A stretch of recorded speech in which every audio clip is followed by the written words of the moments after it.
জাদুকররা আমাদেরকে কিভাবে বোকা বানায়, এখানে উনি কিন্তু ওই লাঠির সাহায্যে ঝুলে থাকবে।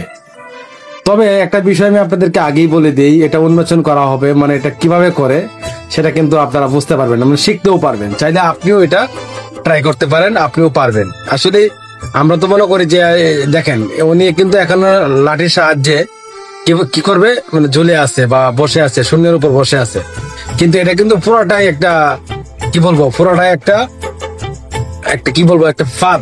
মানে এরা এমন ম্যাজিশিয়ান টেকনিশিয়ান ব্যবহার করে, মানে জাদু বলতে প্রকৃতি বলতে কিচ্ছু নাই ভাই। দেখছেন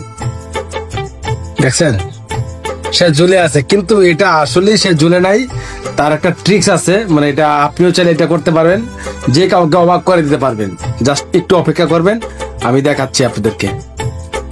এই দেখেন, এখন সে ট্রিক্সটা কমপ্লিট দেখিয়ে দিবে যে এটা আসলে একটা ম্যাজিক না বা কোনো জাদু না, এটা জাস্ট একটা মানুষের চোখে ধুলো দেওয়া আর কি, মানুষের চোখে ফাঁকি দেওয়া, মানুষকে বোকা বানানো।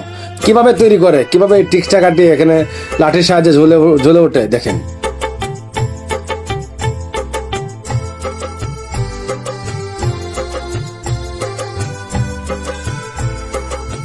এই ট্রিক্সটা কিন্তু এখানে দেখানো হচ্ছে। এখন মূলত আপনাকে খুব খেয়াল করে দেখতে হবে এই জাদুটা কিভাবে দেখায়, মানে এই ম্যাজিকটা কিভাবে দেখায়। সবাই তো অবাক হয়ে তাকে যে আপনার ওই যে লাঠির উপর স্পর্শ করে ঝুলে থাকে, শূন্যের উপর বসে থাকে, কিভাবে সম্ভব দেখেন।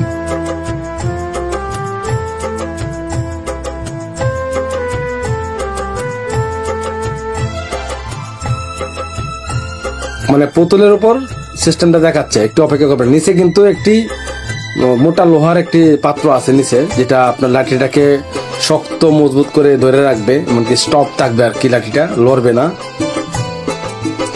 এই দেখেন, আর এমন একটা মোটা রড ব্যবহার করা হয় যেটাতে হাতের সাহায্যেই কিন্তু সে উপরে বসে থাকতে পারবে। দেখছেন, ম্যাজিক বলতে ভাই কিচ্ছু নাই।